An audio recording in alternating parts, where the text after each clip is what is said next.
Hello dear students, welcome to my channel.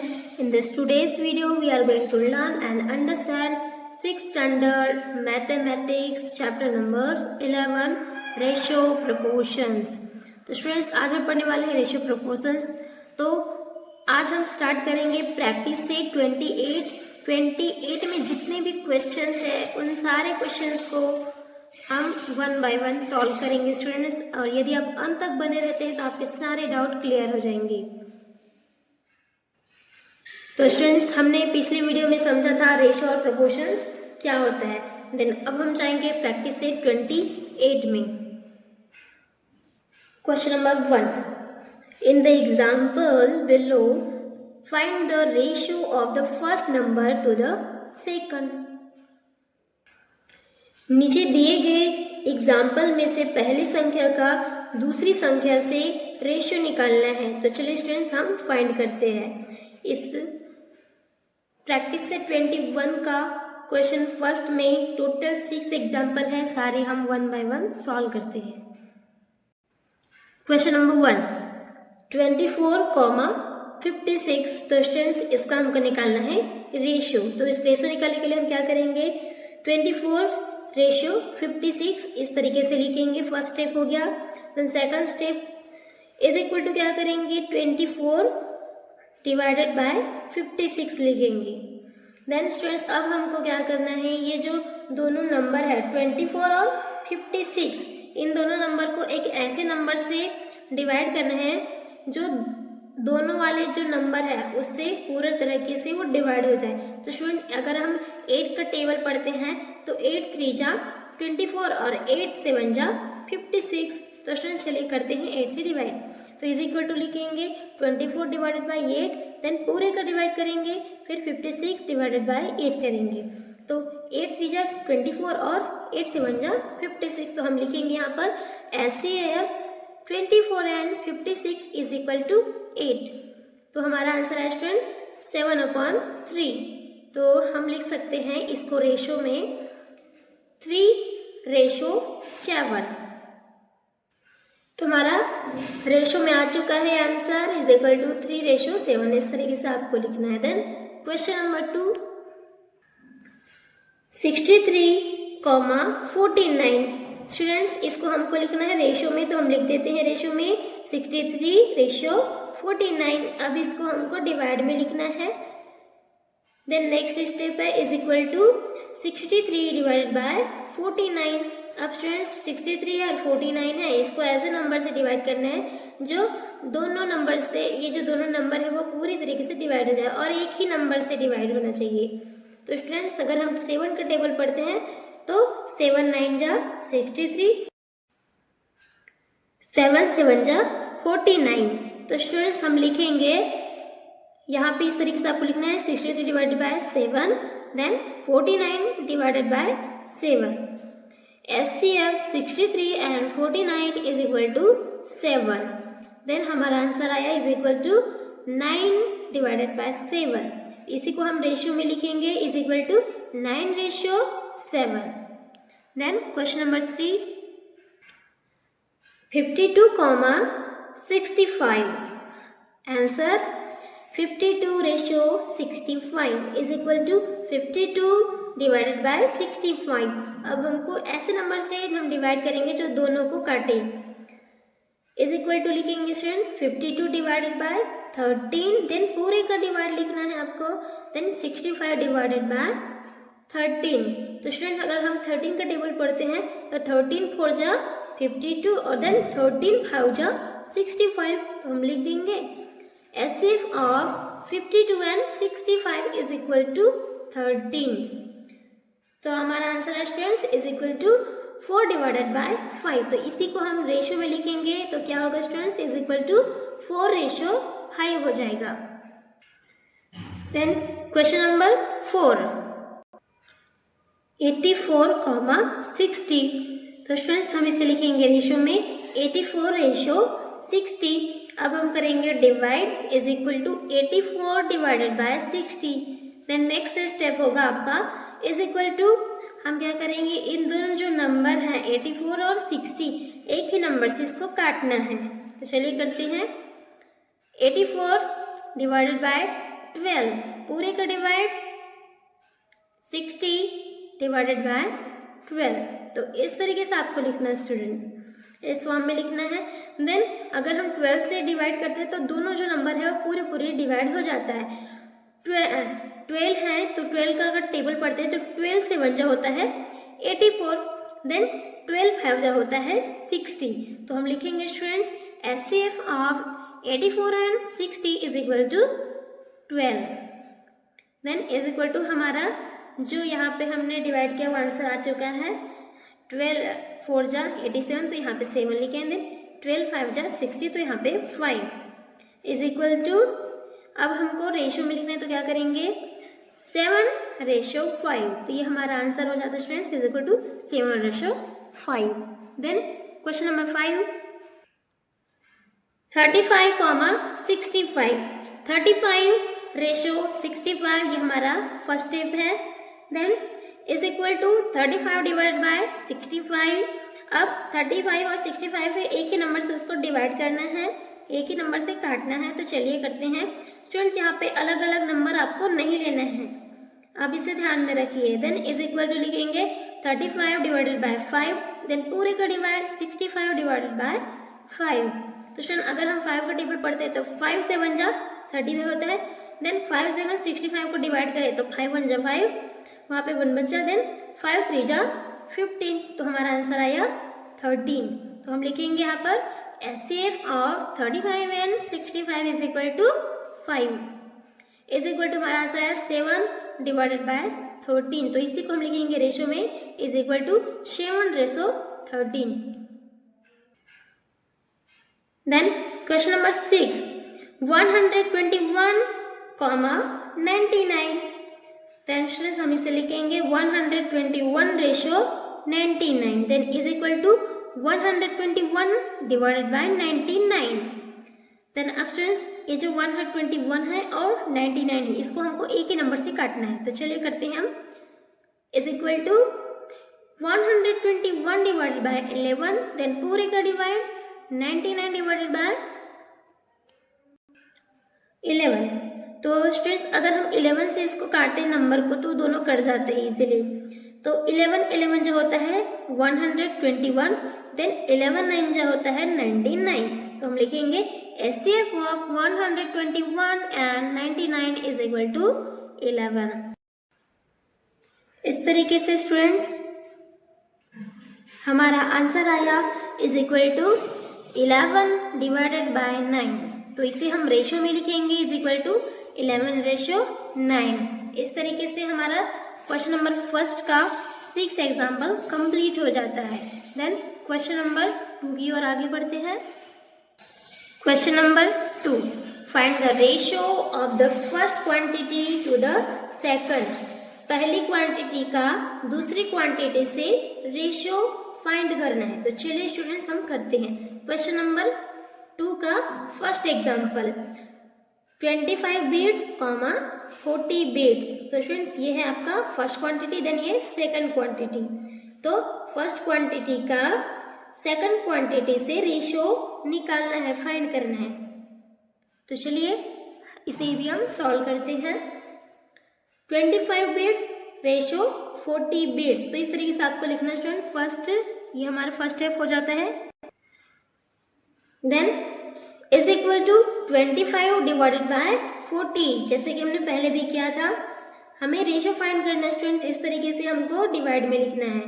Then is equal to हम लिखेंगे अब 25 और 40 एक ही नंबर से काट जाना चाहिए, डिवाइड हो जाना चाहिए। तो हम लिखेंगे is equal to 25 divided by 5, then पूरे का डिवाइड 40 डिवाइडेड बाय 5। तो स्टूडेंट्स 5 5 जो होता है 25, देन 5 8 जो होता है 40। तो हम लिखेंगे HCF of 25 and 40 is equal to 5। Then हमारा आंसर आया 5/8। तो हम लिख देंगे students is equal to 5 divided by 8। तो हमको इसको रेशियो में लिखना है, तो हम क्या करेंगे स्टूडेंट्स, इज इक्वल टू लिखेंगे, देन 5:8। तो इस तरीके से क्वेश्चन नंबर फर्स्ट हमने सॉल्व कर लिया। Then question number 2, 40 rupees comma 120 rupees. तो स्टूडेंट्स ये हमारी फर्स्ट क्वांटिटी है, ये सेकंड क्वांटिटी है। तो हम आंसर में लिखेंगे 40 रुपीज रेशो 120 रुपीज। फिर इसको हम डिवाइड में लिखेंगे, तो चलिए करते हैं, is equal to 40 divided by 120। अब ये जो दोनों नंबर है एक ही नंबर से डिवाइड करना है, तो चलिए करते हैं। ऐसे हम लिखेंगे is equal to 40 divided by 40, then पूरे का डिवाइड 120 डिवाइडेड बाय 40। स्टूडेंट्स अगर हम 40 से डिवाइड करते हैं 40 को, तो 41 जा 40, देन 43 जा हो जाएगा 120। तो हम लिखेंगे HCF of 40 and 120 is equal to 40। तो हमारा आंसर आया is equal to 1 divided by 3 या फिर 1/3 इज इक्वल टू, हम रेशियो लिखेंगे तो लिखेंगे स्टूडेंट्स इज इक्वल टू 1:3। तो यहाँ पे लिखना है 1 देन रेशियो 3। इस तरीके से आपको सॉल्व करना है स्टूडेंट्स। क्वेश्चन नंबर 2 हमने सॉल्व कर लिया, देन क्वेश्चन नंबर 3 करेंगे। क्वेश्चन नंबर 3 में है स्टूडेंट्स 15 मिनट्स कॉमा 1 आवर। तो आपको 15 मिनट दिए हैं और 1 घंटे दिए, तो स्टूडेंट्स यहाँ पे मिनट है और यहाँ पे आवर है। तो फर्स्ट हम क्या करेंगे, आपको ध्यान से देखना है। 15 मिनट्स है, देन हम लिखेंगे यहाँ पर रेशो 1 आवर। तो 1 आवर को फर्स्ट हम करेंगे students, first we convert hours into minutes, यानी हम आवर्स को फर्स्ट मिनट में कन्वर्ट करेंगे, उसके बाद इस एग्जाम्पल को हम सॉल्व करेंगे। तो चलिए करते हैं। 1 hour is equal to 15 minutes ratio 60 minutes, यानी 1 आवर मतलब होता है आपका 60 मिनट। तो हम यहाँ पे लिख दिए 1 आवर मतलब होता है 60 मिनट। तो हम क्या लिखेंगे, फर्स्ट 15 मिनट्स है उसको तो पहले लिखना है स्टूडेंट्स आपको, फिर रेशियो लिखना है, then 1 hour is equal to होता है 60 मिनट, तो रेशियो 60 मिनट लिखना है। अब स्टूडेंट्स हमने कन्वर्ट तो कर लिया, अब उसके बाद हम सॉल्व करेंगे। तो हमको मिला यहाँ पर फर्स्ट क्वांटिटी 15 मिनट्स है जो आपको दिया गया है, देन 1 आवर को हमको मिला है रेशियो 60 मिनट्स। तो चलिए इसे हम सॉल्व करते हैं। फर्स्ट हम करेंगे डिवाइडेड बाय, तो चलिए करते हैं 15 डिवाइडेड बाय 60। अब इन दोनों नंबर को ऐसे नंबर से काटना है और एक ही नंबर से काटना है जो पूरे पूरे डिवाइड हो जाए। तो स्टूडेंट अगर आप 15 से डिवाइड करते हैं तो हो जाता है, तो 15 वजह 15, देन 15 4 जा 60। तो हम लिखेंगे is equal to 15 divided by 15 पूरे का डिवाइड, देन 60 डिवाइडेड बाय 15। तो एचसीएफ आपको लिखना जरूरी है students, HCF of 15 and 60 is equal to 15। Then हमारा आंसर आया 1 डिवाइडेड बाय 4। तो हम लिखेंगे is equal to 1 divided by 4 और इसी को हम रेशियो में लिखेंगे 1:4। तो आंसर में आपको लिखना स्टूडेंट इज इक्वल टू को साइन देना है आपको, देन 1:4 इस तरीके से। देन क्वेश्चन नंबर 4 की ओर हम आगे बढ़ते हैं। 30 लीटर्स कॉमा 24 लीटर्स। देन हम आंसर में लिखेंगे 30 लीटर्स रेशियो 24 लीटर्स। इसको हम डिवाइड में लिखेंगे इज इक्वल टू, आपको साइन देना स्टूडेंट्स 30 डिवाइडेड बाय 24। अब ये दोनों जो नंबर है वो एक ही नंबर से आपको डिवाइड करना है, तो चलिए करते हैं। एक ही नंबर से कट जाना चाहिए स्टूडेंट्स। तो अगर हम 6 से डिवाइड करते हैं 30 और 24 को तो इजीली डिवाइड हो जाता है। करके देखते हैं, 6 5 जा 30, देन 6 4 जा 24। तो हम लिखेंगे is equal to 30 divided by 6, then पूरे का डिवाइड 24 डिवाइडेड बाय 6। तो हम लिखेंगे HCF of 30 and 24 is equal to 6। हमारा आंसर आया is equal to 5 divided by 4। इसी को हम रेशियो में लिखेंगे students is equal to 5:4। Then question number 5, 99 kg, 44,000 grams.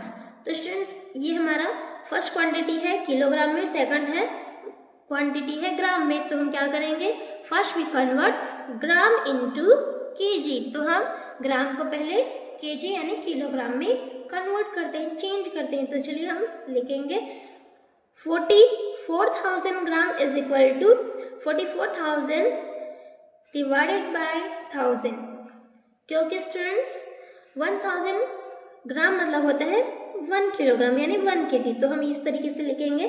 Then is equal to कितना आएगा, ये जो आपका 3 0 है और नीचे में 3 0 ये कट हो जाएगा स्टूडेंट्स।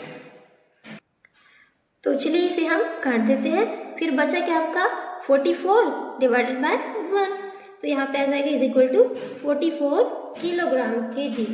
तो हम यहाँ पे लिख सकते हैं ब्रैकेट में 1 kg is equal to 1000 gram. 1 kilogram मतलब होता है 1000 ग्राम। तो स्टूडेंट्स हमने ग्राम को किलोग्राम में कन्वर्ट कर लिया। यहाँ पे है आपका 44 किलोग्राम। तो चलिए इसे हम सॉल्व करते हैं। Therefore 99 kg ratio 44,000 gram is equal to 99 kg ratio 44 kilogram या फिर kg। तो इस तरीके से आपको लिखना है। देन इज इक्वल टू में लिखना है आपको 99 डिवाइडेड बाय 44। देन स्टूडेंट्स अभी जो दोनों नंबर है एक ही नंबर से हम काटेंगे। तो चलिए हम करते हैं। Is equal to 99 divided by 11, then पूरे का डिवाइड 44 डिवाइडेड बाय 11। तो 11 9 जा होता है 99, देन 11 4 जा 44। तो हम लिखेंगे HCF of 99 and 44 is equal to 11। हमारा आंसर आया is equal to 9 divided by 4 is equal to 9 ratio 4। इस तरीके से हम लिखेंगे। तो इस तरह के स्टूडेंट्स हमारा फर्स्ट क्वांटिटी का सेकंड क्वांटिटी से रेशो हमने फाइंड कर लिया। Question number 6, 1 litre, 250 millilitre. तो स्टूडेंट्स यहाँ पे लीटर दिया है first quantity and second quantity millilitre में दिया है। तो हम इसे कन्वर्ट करेंगे मिलीलीटर में। तो चलिए करते हैं। First we convert litre into millilitre यानी ml। तो हम लिखेंगे 1000 ml, जो आपको 1000 ml ratio 1 litre is equal to होता है स्टूडेंट्स 1000 ml। तो हम लिखेंगे यहाँ पर 1 litre is equal to 1000 ml। तो इसकी जगह हमने सीधा लिख दिया स्टूडेंट्स 1000 ml करके। तो हम सीधा सेकंड क्वांटिटी लिखेंगे 250 ml। देन अब इसी को हम करेंगे divided by is equal to 1000 divided by 250। अब ये दोनों जो नंबर है एक ही नंबर से हम कट करेंगे। तो चलिए करते हैं। Is equal to 1000 divided by 250, then पूरे का डिवाइड 250 डिवाइड बाय 250। तो हम इससे डिवाइड करेंगे तो पूरे से डिवाइड हो जाता है। तो चलिए करते हैं स्टूडेंट्स। तो यहाँ पर देखते हैं स्टूडेंट्स आपका यहाँ पे ये 0 है, ये 1 0 और ये 1 0, ये और ये कट जाएगा। तो चलिए इसको हम पहले काट देते हैं। तो यहाँ पर देखिए स्टूडेंट्स हमने 1 0 यहाँ से कट कर दिया, ये भी यहाँ से कट हो जाता है। तो 25 और जो होता है 100, देन 25 1 जा 25। तो इस तरीके से हम लिखेंगे HCF of 1250 is equal to 250। तो आंसर है हमारा is equal to 4 divided by 1। तो हम रेशियो में लिखेंगे स्टूडेंट्स इज इक्वल टू 4:1। तो इस तरीके से हमारा आंसर आ चुका है। देन हम क्वेश्चन नंबर 7 की ओर आगे बढ़ते हैं। क्वेश्चन नंबर 7 है 60 पैसे, 1 रुपीज। तो स्टूडेंट्स 1 रुपीज इक्वल टू 100 पैसे होता है। तो हम यहाँ पे लिखेंगे 60 पैसे, 1 रुपी। 1 रुपी का मतलब होता है 100 पैसे। तो हम यहाँ पे 100 पैसे लिखेंगे। अब इसी को हम रेशियो में लिखेंगे। तो द रेशियो ऑफ 60 पैसे टू 100 पैसे। तो हम यहाँ पे लिखेंगे 60 पैसे रेशियो 100 पैसे is equal to 60 divided by 100 is equal to हम लिखेंगे जो दोनों नंबर एक ही नंबर से कट जाना चाहिए। तो 20 से कट जाता है स्टूडेंट्स। तो हम लिखेंगे 60 डिवाइडेड बाय 20, देन पूरे का डिवाइड 100 डिवाइडेड बाय 20। तो हम लिखेंगे HCF of 60 and 100 is equal to 20। तो चलिए काटते हैं। 23 जो होता है 60, देन 25 जो होता है 100। तो हम लिखेंगे is equal to 3 divided by 5। इसी को हम रेशियो में लिखे स्टूडेंट्स। तो इज इक्वल टू 3:5। तो क्वेश्चन नंबर 7 का आंसर आ चुका है 3:5। क्वेश्चन नंबर 8 750 ग्राम्स 1/2 kg यानी हाफ kg। तो हम आंसर में लिखेंगे students 1 kg is equal to 1000 gram होता है, तो हाफ kg मतलब हो जाएगा आपका 500 ग्राम। तो चलिए हम लिखते हैं half kg is equal to 1/2 यानी हाफ, इसको हम हाफ बोलते हैं, multiply 1000 gram is equal to 500 gram. तो 1 kg इज इक्वल टू होता है आपका 100 ग्राम। Therefore 750 gram ratio half kg, अब तो हाफ kg की जगह हम 500 ग्राम लिखेंगे, तो is equal to 750 gram ratio 500 gram. तो इसी को हम लिखेंगे आप डिवाइडेड में is equal to 750 divided by 500। तो ऐसे नंबर से डिवाइड करना है जो दोनों से पूरे नंबर से ये कट जाना चाहिए। तो चलिए करते हैं is equal to 750 divided by 250, then पूरे का डिवाइड 500 डिवाइडेड बाय 250। तो स्टूडेंट्स तो हम इसको लिखेंगे HCF of 750 and 500 is equal to 250। तो चलिए इसको हम काट देते हैं। तो यहाँ पर देखिए स्टूडेंट्स ये 10 और ये 10 कट जाएगा, देन ये 10 और ये 10 आपका कट जाता है। तो आपका आंसर आएगा 25 3 जा 75, देन 25 2 जा 50। तो आपका आंसर आया इज इक्वल टू 3/2। हम इसे रेशियो में लिखेंगे तो इज इक्वल टू 3:2 लिखेंगे। Question number 9, 125 centimetre 1 metre. तो स्टूडेंट्स चलिए इसे भी हम सॉल्व करते हैं। 125 centimetre ratio 1 metre is equal to 125 centimetre ratio 100 centimetre. तो स्टूडेंट्स यहाँ पर 1 metre is equal to 100 centimetre होता है, तो हमने यहाँ पर लिखा 100 centimetre.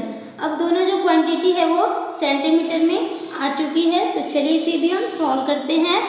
Is equal to 125 divided by 100। तो चलिए स्टूडेंट्स इसे भी हम सॉल्व करने के लिए एक नंबर से ही दोनों को डिवाइड करेंगे, काटेंगे। Then is equal to 125 divided by 25, then पूरे का डिवाइड 100 डिवाइडेड बाय 25। अगर हम 25 से हम दोनों को काटते हैं तो इजीली कट जाता है। तो 25 5 जा 125, देन 25 4 जा 100। तो हम लिखेंगे HCF of 125 and 100 is equal to 25। Then student हमारा आंसर आया है is equal to 5 divided by 4। तो इसे हम रेशियो में लिखेंगे इज इक्वल टू 5:4। देन अब हम क्वेश्चन नंबर 3 करेंगे। क्वेश्चन नंबर 3 है Reema has 24 notebooks and 18 books, find the ratio of notebook to books. तो स्टूडेंट्स यहाँ पर रीमा के पास 24 नोटबुक है और 18 बुक्स है यानी किताबें हैं। तो फिर आपने को फाइंड क्या करना है, find the ratio of notebooks to books. तो फिर हमें नोटबुक और बुक्स का रेशियो फाइंड करना है। तो चलिए स्टूडेंट्स इसे भी हम फाइंड करते हैं। तो आंसर में हम लिखेंगे नंबर ऑफ नोटबुक्स, देन आपका नंबर ऑफ नोटबुक्स था 24, तो हम यहाँ पे लिख देंगे is equal to 24। Then number of books कितने हैं 18 है, तो हम यहाँ पे लिख देंगे is equal to 18। Then next therefore ratio of notebooks to books is equal to number of notebooks ratio number of books। तो स्टूडेंट्स हमको क्या लिखना है, ratio of notebooks to books दोनों का लिखना है टोटल रेशियो। देन क्या करेंगे, नंबर ऑफ नोटबुक्स रेशियो करेंगे, then number of books ratio करेंगे। तो इज इक्वल टू लिखेंगे 24:18। तो इसी को हम लिखेंगे डिवाइड में is equal to 24 divided by 18। Then next अब स्टूडेंट्स हमको ये देखना है कि कौन से नंबर से जो दोनों हैं 24 और 18 डिवाइड हो जाता है, तो लिखेंगे 6 से हो जाता है स्टूडेंट्स इजीली। तो हम करेंगे 6 4 जा 24, देन 6 3 जा 18। तो हम 24 डिवाइडेड बाय 6 पूरे का divide 18 divided by 6 HCF of 24 and 18 is equal to 6। इस तरीके से आपको लिखना था। यहाँ हमारा आंसर आया is equal to 4 divided by 3। तो इसे हम रेशियो में लिखेंगे इज इक्वल टू 4:3। तो हमारा आंसर आया thus the ratio of notebooks to books is 4 divided by 3 or 4:3। then अब हम करेंगे question number 4। 30 cricket players and 20 kho-kho players are training on a field. What is the ratio of cricket players to the total number of players? 30 cricket जो players है और 20 खो kho players हैं, वे एक field पर एक मैदान पर ट्रेनिंग ले रहे हैं। Then what is the ratio of cricket player to the total number of players? तो फिर क्रिकेट जो प्लेयर्स है उसका जो नंबर है और टोटल नंबर्स प्लेयर्स की उसका रेशियो फाइंड करना है। तो चलिए उसका रेशियो हमको पूछा गया है, हम फाइंड करते हैं। तो आंसर में लिखेंगे students number of cricket players is equal to, आपको दिया क्रिकेट प्लेयर 30 तो इज इक्वल टू 30 लिखेंगे। Then number of kho kho players, खो खो प्लेयर्स कितने स्टूडेंट्स 20, तो यहाँ पे देंगे is equal to 20। Then therefore total number of player is equal to number of cricket players plus number of kho kho players. तो students total number हमको लिखना है, तो फिर क्रिकेट जो क्रिकेट के प्लेयर्स है खिलाड़ी हैं उसको हम लिखेंगे। देन खो खो जो प्लेयर्स हैं 20 हैं उसको दोनों को ऐड करेंगे प्लस कर देंगे। देन इसको दोनों को प्लस करेंगे तो हमारा आंसर आएगा 30 + 20 is equal to 50। Then next ratio of cricket players to the total number of players is equal to number of cricket players ratio total number of players। तो स्टूडेंट्स क्रिकेट जो players है उसकी total number से ratio is equal to है number of cricket players ratio total number of players. तो students इसको हम लिखेंगे इज इक्वल टू 30:50। तो स्टूडेंट्स रेशियो ऑफ क्रिकेट जो क्रिकेट खेल रहे थे खिलाड़ी उसकी जो रेशियो कितनी 30 है। Then number of cricket players ratio total number of player, फिर टोटल नंबर ऑफ लोगों को प्लेयर्स का लिखना है तो हो जाएगा आपका 50। देन इसी को हम लिखेंगे कि डिवाइड में is equal to 30 divided by 50। Then students अब इसको हमको एक ही नंबर से काटने हैं जो पूरी तरीके से वो दोनों कट जाए। इज इक्वल टू लिखेंगे 30 डिवाइडेड बाय 10, देन पूरे का डिवाइड 50 डिवाइडेड बाय 10। तो स्टूडेंट्स 10 3 जा 30, देन 10 5 जा 50। तो हम लिखेंगे HCF of 30 and 50 is equal to 10। तो स्टूडेंट्स हमने फर्स्ट जो नंबर है उसको 10 3 जा 30 से, देन 10 5 जा 50 से काट दिया। देन इसको हम लिखेंगे हमारा 3 divided by 5 is equal to 3:5। तो हम आंसर में लिखेंगे students thus the ratio of cricket players to the total number of players is 3 divided by 5 or 3:5। Then question number 5 की ओर हम आगे बढ़ते हैं। क्वेश्चन नंबर 5 है Snehal has a red ribbon that is 80 centimeter long and a blue ribbon 2.20 meter long. What is the ratio of the length of the red ribbon to that of the blue ribbon? तो students यहाँ पर स्नेहल के पास 80 centimetre लंबा एक लाल ribbon और 2.20 metre लंबा एक नीला ribbon है, एक ब्लू कलर का रिबन है। तो फिर इसमें क्या पूछा गया है कि जो रेड रिबन है और ब्लू रिबन है उसकी जो लॉन्ग है यहाँ पे जो लंबाई है लेंथ है उसका रेशियो क्या है। तो चलिए इसे भी हम फाइंड करते हैं। आंसर हम लिखेंगे लेंथ ऑफ रेड रिबन। तो रेड रिबन का लेंथ कितना स्टूडेंट्स 80 सेंटीमीटर, तो में आप लिख देंगे 80 centimetre. The length of blue ribbon is equal to 2.20 metre. तो स्टूडेंट इसको हम सेंटीमीटर में कन्वर्ट करेंगे तो फिर 100 से हम मल्टीप्लाई कर देंगे।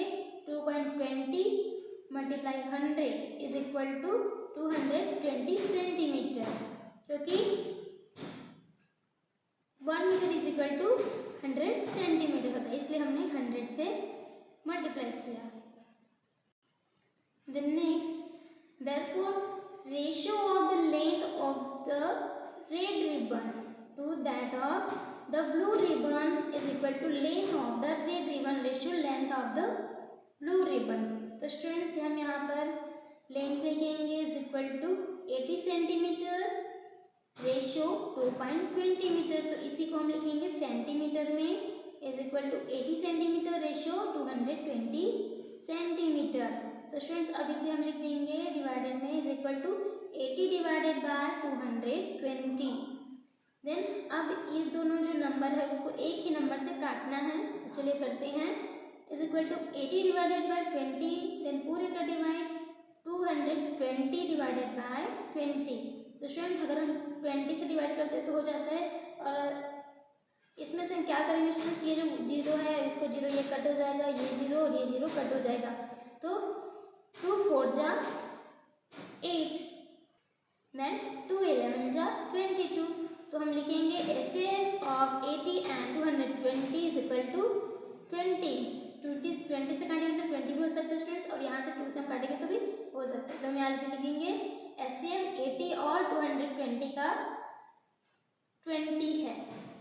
देन नेक्स्ट हमारा आंसर है is equal to 4 divided by 11, तो इसको हम रेशियो में लिखेंगे is equal to 4 ratio 11।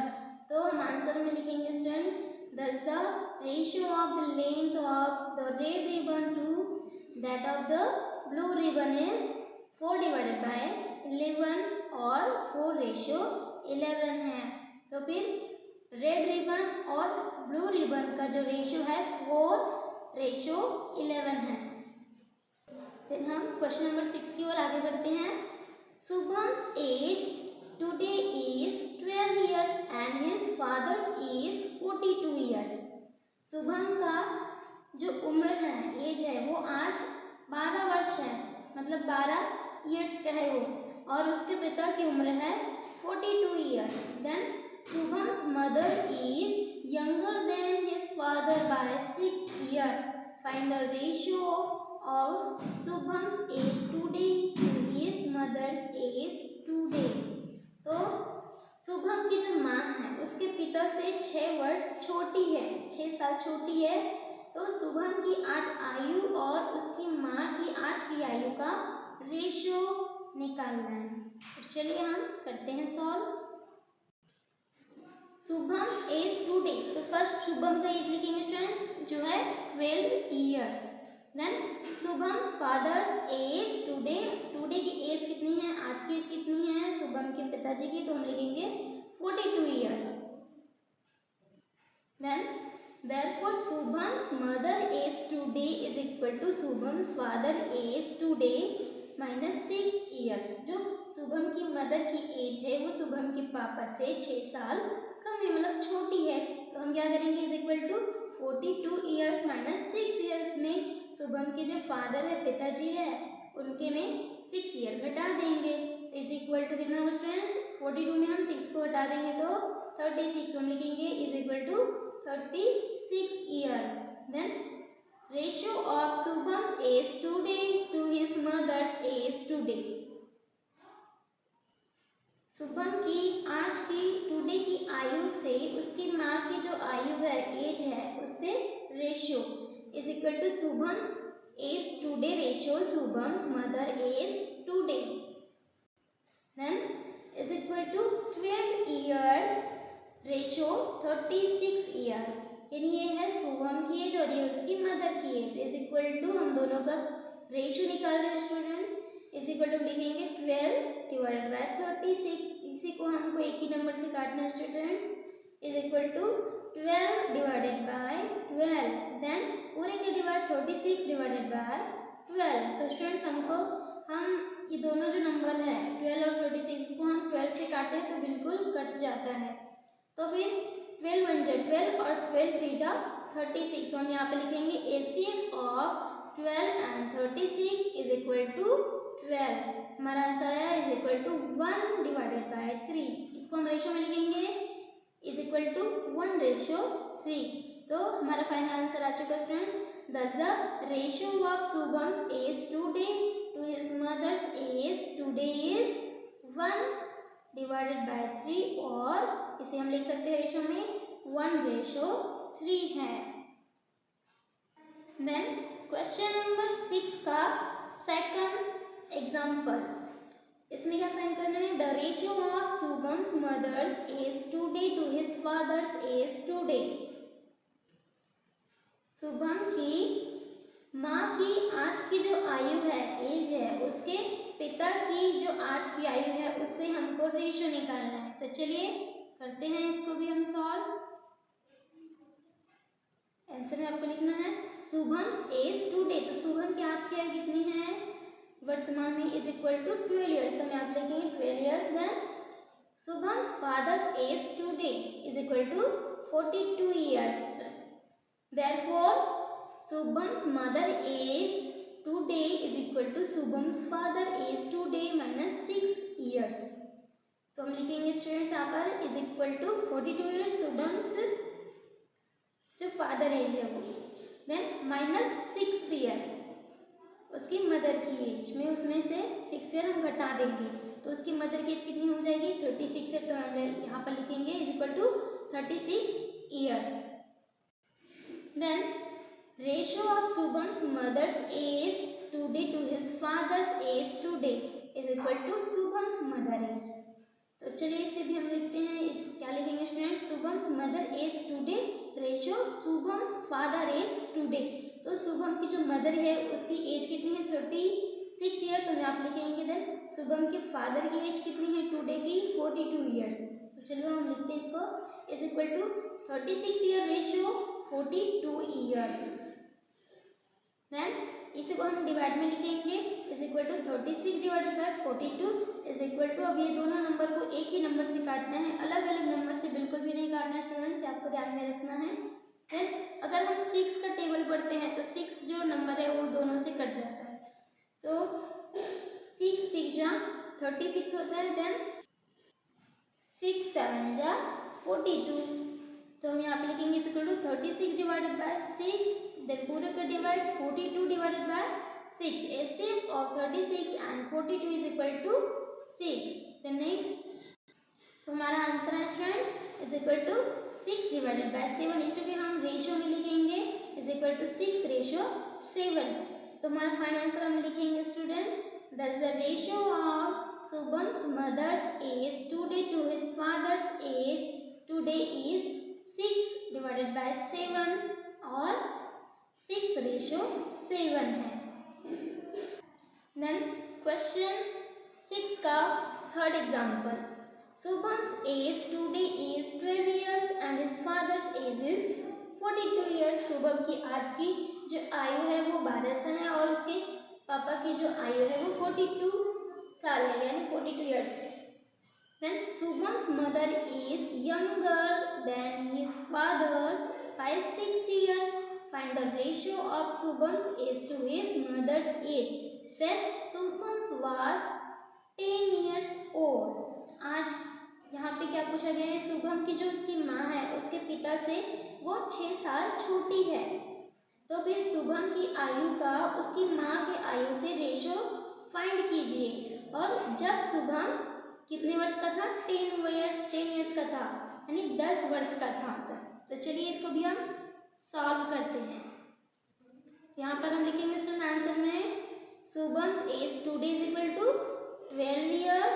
Then Shubham's father age today is equal to 42 years. Then next therefore Shubham's mother age today is equal to Shubham's father age today minus 6 years. Shubham की mother की जो आयु है कैसे निकालेंगे. शुभम के जो पिता की आयु है उसके में 6 आयु हम घटा देंगे. तो उसके पापा की आयु कितने हैं 42 ईयर्स. तो 42 ईयर्स में हम माइनस 6 करेंगे is equal to 42 years minus 6 year is equal to 36 year.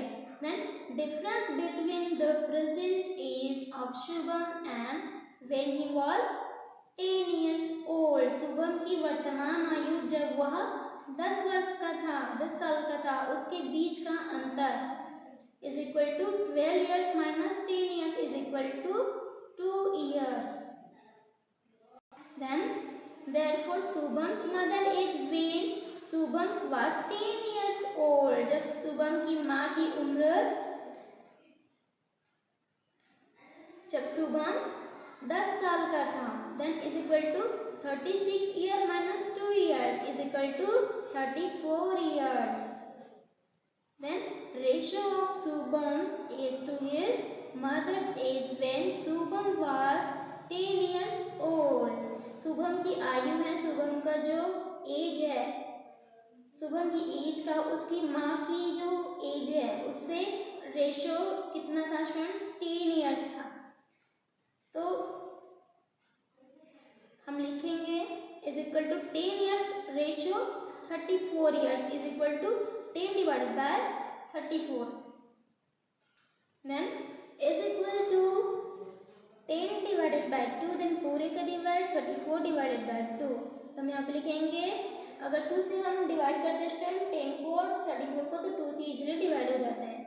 तो हम लिखेंगे HCF of 10 and 34 is equal to 2, then 2 5 जा 10, देन 2 1 जा 2, देन 1 बचा तो 2 7 जा 14, तो हमारा जाएगा is equal to 5 divide by 17। तो इसे जो हम रेशियो लिखेंगे is equal to 5:17. Thus the ratio of Shubham's age to his mother's age when Shubham was 10 years old is 5 divided by 17 और 5:17। इस प्रकार शुभम की आयु उसकी माँ की आयु का रेशियो 5 डिवाइडेड बाय 17 या फिर 5:17 है।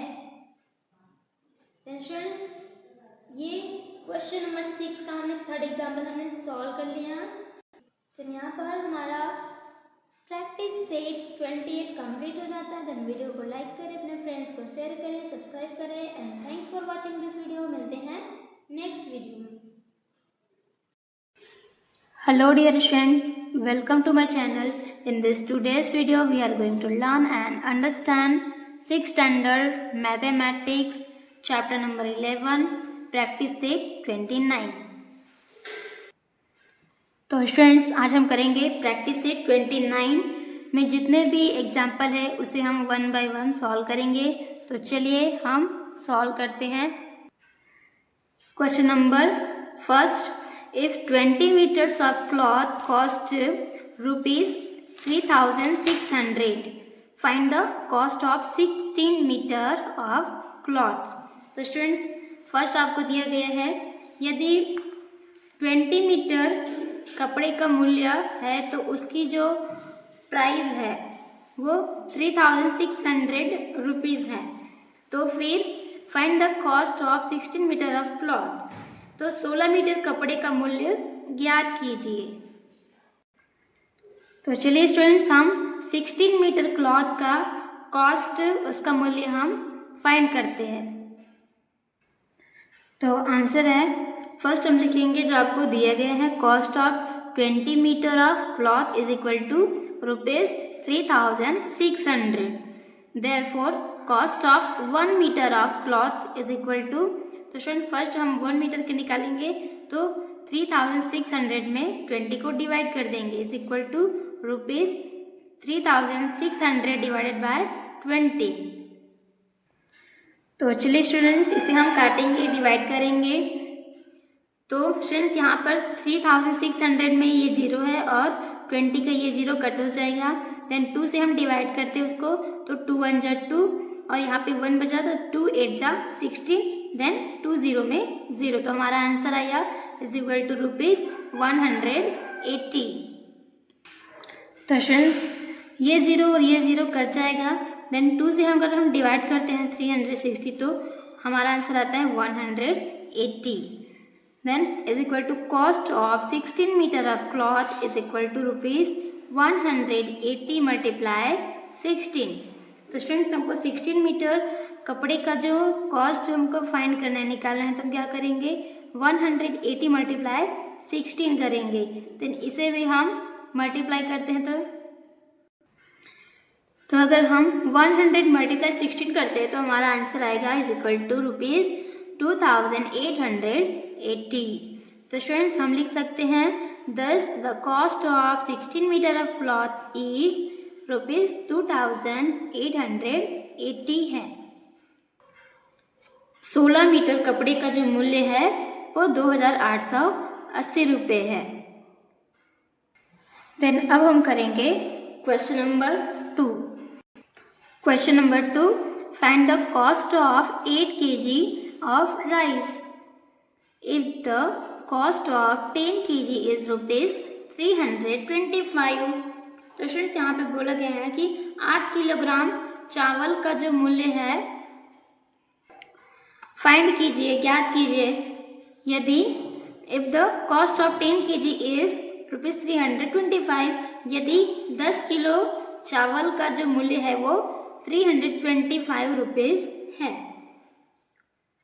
तो स्टूडेंट्स क्वेश्चन नंबर 2 में हमको 10 किलो जो चावल है उसका मूल्य दे दिया गया है, तो 8 kg ऑफ राइस हमें फाइंड करना है। तो चलिए इसे भी हम सॉल्व करते हैं।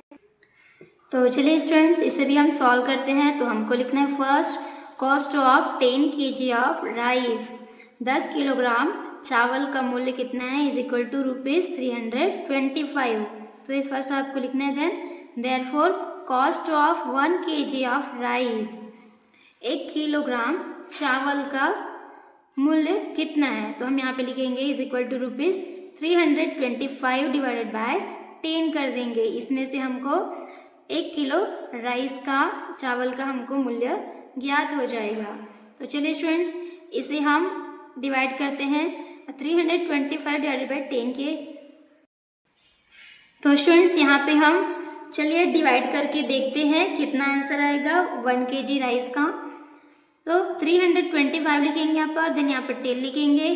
तो चलिए हम 10 का टेबल पढ़ते हैं। तो 10 3 जा 30 होता है, तो यहाँ पे लिख देंगे हम 30 क्योंकि 32 से ज़्यादा नहीं होना चाहिए। देन इसे भी हम सब्ट्रैक्ट करेंगे, घटाएंगे। तो 32 में ही 30 को घटाएंगे तो स्टूडेंट्स यहाँ पे 2 में 0 को घटा देंगे तो 2 आएगा। देन 3 में 3 को घटा देंगे तो कुछ नहीं बचेगा, तो इसे हम क्रॉस लिख देंगे। देन यहाँ पे अब कितना बचा स्टूडेंट्स 5 है, तो 5 है तो उसको हम नीचे उतारेंगे। देन 10 2 जा 20, तो अब 25 में 20 को घटा देंगे। तो यहाँ पे 5 में 0 को घटाएंगे तो 5 बचेगा। देन 2 में 2 को घटा देंगे तो 0 हो जाएगा।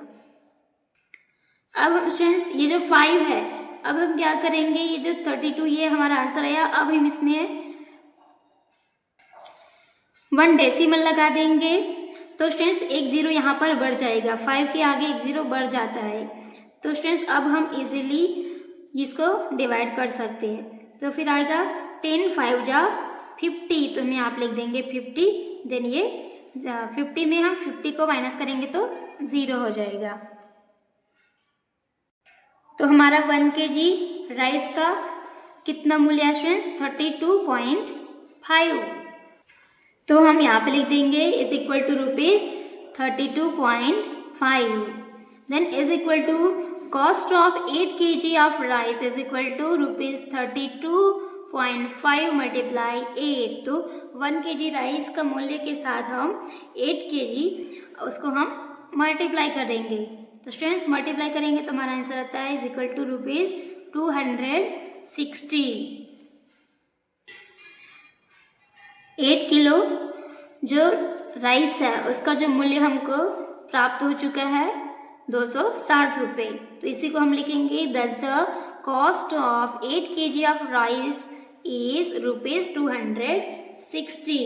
इस प्रकार 8 किलो चावल का मूल्य 260 रुपये है। अब हम क्वेश्चन नंबर 3 की ओर आगे बढ़ते हैं।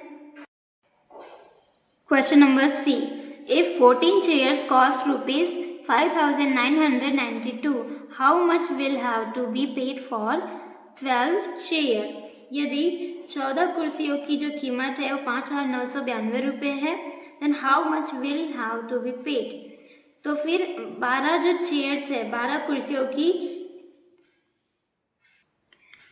कीमत के लिए आपको कितना भुगतान करना पड़ेगा। तो चलिए इसे हम सॉल्व करते हैं। 12 कुर्सियों के लिए कितना रुपए भुगतान करना पड़ेगा, कितना पैड करना पड़ेगा आपको।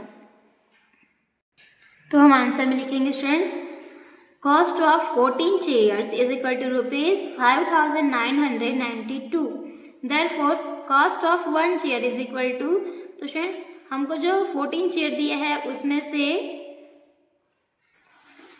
जो कॉस्ट है उसमें हम 14 को डिवाइड कर देंगे। तो चलिए करते हैं, is equal to ₹5,992 divided by 14 is equal to,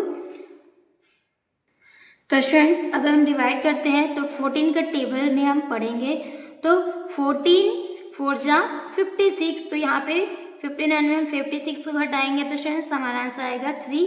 then जो 9 है उसको फिर हम नीचे उतारेंगे तो फिर 14 2 जा 28। अब 39 में 28 को हम घटा देंगे तो हमारा 11 बचेगा। देन ये जो 2 है उसको फिर हम नीचे उतारते हैं तो 112 बचा है, तो उसमें हम करेंगे 14 से फिर डिवाइड करेंगे तो 14 8 जा 112। तो स्टूडेंट हमारा आंसर आया इज इक्वल टू 428 रुपीज़। तो स्टूडेंट्स 5,992 14 से पूरा भाग चला जाता है तो हमारा आंसर आता है 428 rupees. Then is equal to cost of 12 chair, तो 12 चेयर का हमको कॉस्ट ज्ञात करना है, फाइंड करना है, तो हम लिखेंगे इज इक्वल टू ₹428 मल्टीप्लाई 12। तो इसे हम मल्टीप्लाई करेंगे स्टूडेंट, तो मल्टीप्लाई करने पर हमारा आंसर आता है इज इक्वल टू ₹5,136।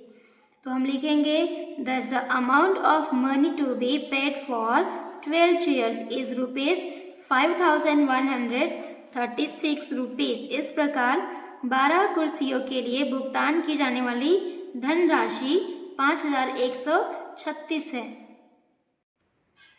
तो चलिए क्वेश्चन नंबर 4 की ओर हम आगे बढ़ते हैं। The wait of 30 boxes is 6 kg। What is the wait of 1080 such boxes. 30 डिब्बों का वजन 6 किलोग्राम है। देन ऐसे 1080 डिब्बों का वजन क्या होगा। तो स्टूडेंट्स हमको दे दिया गया है 30 बॉक्सेस का जो वेट है वो 6 किलोग्राम है, तो 1080 जो बॉक्स है उसका वेट है, वजन कितना होगा। तो चलिए इसे भी हम सॉल्व करते हैं। तो आंसर हम लिखेंगे students, weight of 30 boxes is equal to 6 kg। 30 जो बॉक्स है उसका जो वेट है, वजन है, वो 6 किलोग्राम है। Then therefore weight of 1 box, तो 1 बॉक्स हमको फाइंड करना है, तो हम क्या करेंगे 6 डिवाइडेड बाय 30 करेंगे। तो हम लिखेंगे is equal to 6 divided by 30। Then इसको हम काटेंगे स्टूडेंट्स, तो 6 1 जा 6, देन 6 5 जा 30, तो हम लिखेंगे is equal to 1 divided by 5 kg। Then is equal to weight of 1080 boxes is equal to 1/5 multiply 1080। तो स्टूडेंट्स 1 डिवाइडेड बाय 5 करेंगे, देन मल्टीप्लाई 1080 करेंगे, तो हमारा आंसर आता है 216 kg।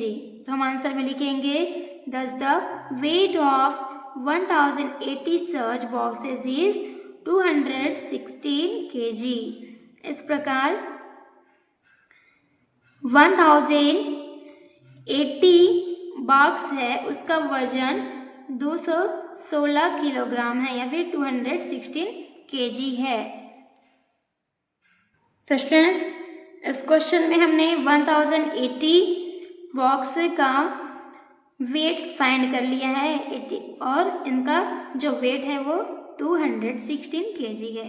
देन नेक्स्ट क्वेश्चन की ओर हम आगे बढ़ते हैं। Question number 5.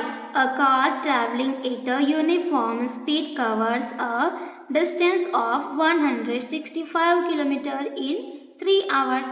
At that same speed, how long will it take to cover a distance of 330 km?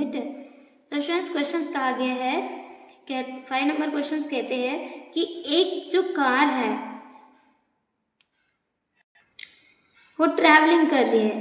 तो एक समान जो गति से चलती हुई एक कार है वो 165 किलोमीटर की दूरी 3 घंटे में 3 आवर्स में तय करती है। Then at the same speed, और उसी गति से 330 किलोमीटर की दूरी तय करने में उसे कितना समय लगेगा। तो चलिए इसे भी हम सॉल्व करते हैं। Answer students, time taken by car to cover 165 kilometre is equal to 3 hours. एक कार द्वारा 165 किलोमीटर की जो दूरी है उसे तय करने में लगा समय कितना है? 3 घंटे। तो हम लिखेंगे is equal to 3 hours. Therefore, time taken by car to cover 1 kilometre, तो फिर कार द्वारा 1 किलोमीटर में तय की गई दूरी, तो हम लिखेंगे students is equal to 3 divide by 165 is equal to, तो 3 से हम अगर डिवाइड करते हैं 165 को, तो 3 5 जा 15, 15 में 16 में अब 15 को घटाएंगे स्टूडेंट तो 1 बचेगा। देन 3 5 जा 15 इज इक्वल टू हमारा आंसर आया 3 1 जा 3, तो यहाँ पे 1 लिखेंगे। Then divided by 55 hours, then is equal to time taken by car to cover 330 kilometre is equal to 1 divided by 55 multiply 333। तो स्टूडेंट्स इसे हम डिवाइड करते हैं,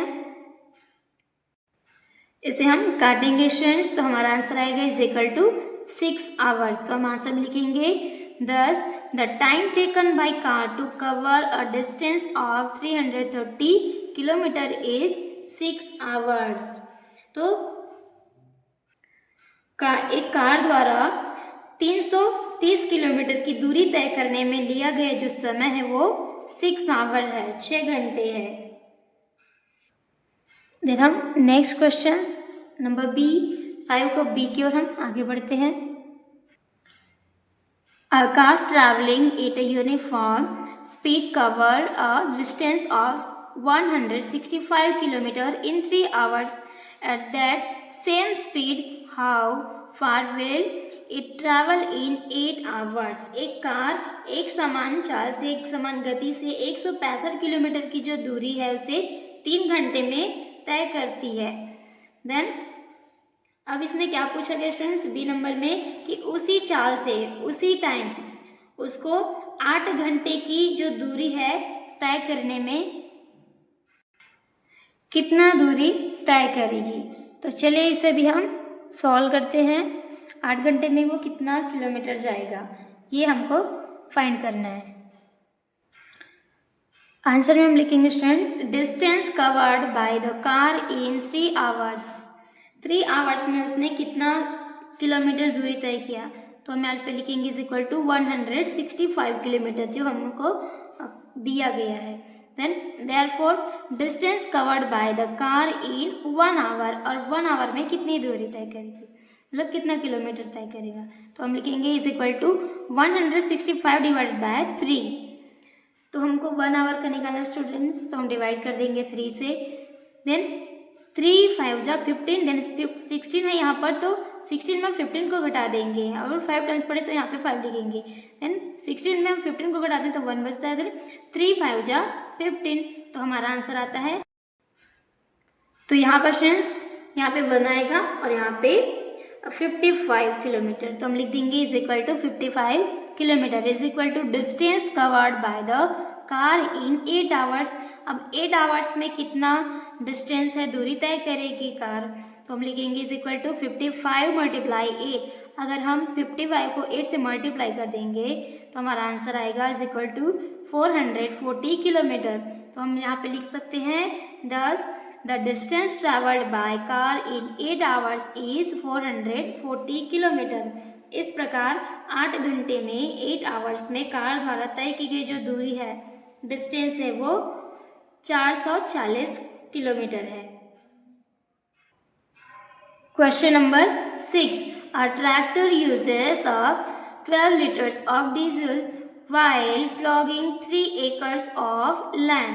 How much diesel will be needed to plough 19 acres of land. एक tractor 3 एकड़ जमीन को हल करने में 12 जो लीटर है वो डीजल यूज करता है, खर्च करता है। तो फिर 19 एकर्स जमीन को हल करने के लिए कितने डीजल की नीड होगी। तो चलिए इसे भी हम सॉल्व करते हैं। तो हम आंसर में लिखेंगे students, amount of diesel used by tractor to plough 3 acres of land is equal to 12 litres. 3 एकड़ जमीन को प्लॉग करने के लिए ट्रैक्टर द्वारा प्रयुक्त जो डीजल की जो मात्रा है वो है 12 litres. Then therefore amount of diesel used by tractor to plough 1 acres of land is equal to 12 divided by 3। तो स्टूडेंट्स अब हमको क्या करना है, therefore amount of diesel used by. तो फिर 1 एकड़ को जमीन को प्लॉग करने के लिए ट्रैक्टर द्वारा उपयोग किए गए डीजल की जो मात्रा है वो कितनी है। तो हम क्या करेंगे, 12, यहाँ पे 12 लीटर है तो 12 में हम 3 को डिवाइड कर देंगे क्योंकि 3 एकर्स हमको प्लॉग निकालना है। तो 12 डिवाइड बाय 3 करेंगे तो 3 1 जा 3 और 3 4 जा 12। तो हमारा आंसर आया इज इक्वल टू 4 लीटर्स। अब हमको निकालना students is equal to amount of diesel used by tractor to plough 19 acres of land. अब 19 एकड़ जो जमीन है उसको प्लॉग करने के लिए ट्रैक्टर द्वारा उपयोग किए गए डीजल, तो कितना डीजल यूज किया। तो हम क्या करेंगे, 4 लीटर्स मल्टीप्लाई 19 एकर्स करेंगे। तो is equal to 4 multiply 19 is equal to, तो फ्रेंड्स अगर 19 को हम 4 से मल्टीप्लाई करते हैं तो हमारा आंसर आता है 76 लीटर्स। तो यहाँ पे हम लिख सकते हैं thus the amount of diesel needed to plug 19 acres of land is 76 litres. इस प्रकार 19 एकड़ जमीन की प्लॉग करने के लिए आवश्यक जो डीजल है, जितनी डीजल उनकी नीड है वो है 76 litres. Question number 7, at a sugar factory 5,376 kg of sugar can be obtained from 48 tons of sugar cane. If Savita Tai has grown 50 tons of sugar cane, how much sugar will it yield? तो एक चीनी कारखाने में 48 ton गन्ने से 5,376 kilogram की चीनी है वो प्राप्त की जा सकती है। यदि सविता ताई ने 50 टन गन्ना उगाया है तो उसकी उपज कितनी होगी। तो स्टूडेंट्स चलिए हम सॉल्व करते हैं। सविता ताई ने अगर 50 टन उसने शुगर कैन उगाया है, ग्रो किया है, तो उसकी जो कीमत है वो, उसकी उपज की कीमत कितनी होगी। और सविता ताई के जो गन्ना उसने उगाया है उसमें से कितनी चीनी बनेगी, कितना शुगर बनेगा, इसको हम सॉल्व करते हैं। तो हम फर्स्ट लिखेंगे students, amount of sugar obtain from 48 tons of sugar cane. 48 ton गन्ने से प्राप्त चीनी की जो मात्रा है वो कितनी है, इज इक्वल टू 5,376 kg है। Therefore, amount of sugar obtained from 1 ton of sugar cane। तो स्टूडेंट्स 1 टन शुगर केन यानी गन्ने की मात्रा हमको निकालने के लिए क्या करेंगे, 5,376 डिवाइडेड बाय 48 करेंगे। तो स्टूडेंट्स हम अगर यहाँ पे 5,376 डिवाइडेड बाय 48 करते हैं तो हमारा आंसर आएगा इज इक्वल टू 112 kg। तो हम यहाँ पे लिखेंगे is equal to amount of sugar obtain from 50 tons of sugar cane is equal to 112 multiply 50। तो स्टूडेंट्स इसे अगर हम मल्टीप्लाई करते हैं तो हमारा आंसर आएगा इज इक्वल टू 5,600 किलोग्राम। तो हम लिख सकते हैं thus the amount of sugar yielded from 50 tons of sugar cane is 5,600 kg। इस प्रकार 50 टन गन्ने से प्राप्त चीनी की मात्रा 5600 किलोग्राम है। Question number 8, in an orchard there are 128 mango trees in 8 rows. If all the rows have an equal numbers of trees, how many trees would there be in 13 rows? तो students यहाँ पे question number 8 बताया गया है कि एक बाग में 8 पंक्तियों में 8 रोज में 128 पेड़ हैं और यदि सभी पंक्तियों की जो पेड़ों की जो संख्या है वो बराबर हो तो 13 रोज में कितने पेड़ होंगे। तो चलिए इसे भी हम सॉल्व करते हैं। तो हम आंसर में लिखेंगे, फर्स्ट लिखेंगे students, number of mango trees in 8 rows is equal to 120। एक पंक्तियों में जो 8 जो पंक्तियां हैं 8 रोज हैं उसमें से आम के जो पेड़ों की जो संख्या है वो कितनी है 120, 128 है। Therefore number of mango trees इन 1 रोज, और मैंगो ट्री है वो 1 रो में कितना है, तो हम क्या करेंगे इसके लिए 128 में हम 8 को डिवाइड कर देंगे, इससे हमारा 1 रो का निकल जाएगा पेड़। तो हम लिखेंगे is equal to 128 divided by 8। तो स्टूडेंट्स इसे हम डिवाइड करते हैं तो 8 1 जा 8, देन जो बचेगा उसमें से 8 रहेगा तो उसमें से हम क्या करेंगे 8 1 जा 8 करेंगे। तो स्टूडेंट्स यहाँ पर 12 है तो 12 में हम 8 को घटा देंगे तो 4 बचेगा, देन यहाँ पे 8 बचेगा तो 48 हो जाएगा। तो यहाँ पर 8 6 जा 48, तो हमारा आंसर आया 16। तो हम लिखेंगे is equal to 16 is equal to number of mango trees in 13 rows. अब 13 रोज में कितने मैंगो ट्री है उसे हम फाइंड करेंगे। तो फाइंड करने के लिए क्या करेंगे स्टूडेंट्स, 16 में से 13 को मल्टीप्लाई करेंगे। तो चलिए करते हैं, इज इक्वल टू 16 मल्टीप्लाई 13 करेंगे तो हमारा आंसर आएगा इज इक्वल टू 208। तो हम आंसर में लिख सकते हैं 10 there are 208 mango trees in 13 rows in an orchard. इस प्रकार एक बाग में 13 जो रोज है 13 पंक्तियां हैं उसमें 208 आम के पेड़ हैं। तो स्टूडेंट्स ये क्वेश्चन हमने सॉल्व कर लिया। 13 रोज में कितने आम हैं, कितने आम के जो पेड़ हैं, तो 208 मैंगो ट्रीज है। Question number 9, a pond in a field holds 1,20,000 liters of water. It cost 18,000 rupees to make such a pond. How many ponds will be required to store 4,80,000 liters of water and what would be the expense? एक खेत में एक तालाब में 1,20,000 litre पानी है और ऐसा तालाब बनाने में 18,000 रुपये का खर्च आता है। 18,000 रुपीज़ उसमें खर्च लगता है। तो फिर 4,80,000 लीटर पानी इकट्ठा करने के लिए कितने तालाबों की नीड होगी, आवश्यकता होगी और कितना खर्चा आएगा। तो चलिए इसे भी हम सॉल्व करते हैं। तो हम आंसर में लिखेंगे students, number of ponds required to store 1,20,000 litres of water is equal to 1। तो 1,20,000 लीटर जो पानी है उसको स्टोर करने के लिए जो नीड है, आवश्यक है, उस तालाबों की संख्या कितनी है 1। तो हम यहाँ पे लिख देंगे 1। Therefore number of ponds required to store 1 litre of water is equal to 1 divided by 1,20,000। तो जो 1 पॉन्ड है, तालाब है, तो उसमें 1,20,000 पानी है वो लीटर्स में वहाँ पे स्टोर किया जा सकता है।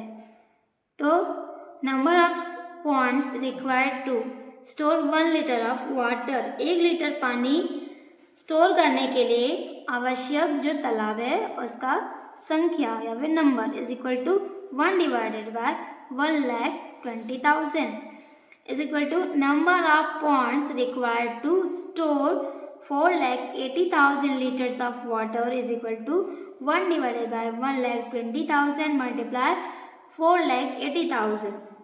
तो स्टूडेंट्स अब इसमें हम मल्टीप्लाई करेंगे। तो स्टूडेंट्स इसे हम काटेंगे, यहाँ पे 1 है और इसमें डिवाइड है, तो यहाँ पे कुछ नहीं तो इसके में नीचे एक डिवाइड रहता है स्टूडेंट्स 1। तो चलिए इसे भी हम काटते हैं। तो यहाँ पर स्टूडेंट्स देख सकते हैं, यहाँ पर है आपका 4 0 और यहाँ पर भी 4 0 है, तो ये 4 0 और ये 4 0 कट हो जाएगा। तो यहाँ पे 4 0 और ये 4 0 है वो कट हो जाएगा। देन 12 1 जा 12 और 12 4 जा 48, तो हम यहाँ पे लिख देंगे is equal to 4। Then answer में लिखेंगे 10 4 ponds are required to store 4,80,000 liters of water। इस प्रकार 4,80,000 लीटर पानी स्टोर करने के लिए 4 ponds की नीड होगी, यानी 4 तालाबों की आवश्यकता होगी। Next, now cost of making 1 pot is equal to ₹18,000। तो फिर एक तालाब बनाने की लागत है, वो जो मूल्य कितनी है 18,000 रुपये है। Therefore cost of making 4 ponds is equal to ₹18,000 multiply 4। तो स्टूडेंट्स हमको 4 तालाब बनाने की जो लागत है वो फाइंड करना है, तो क्या करेंगे हम 18,000 मल्टीप्लाई 4 करेंगे, तो हमारा आंसर आएगा ₹72,000।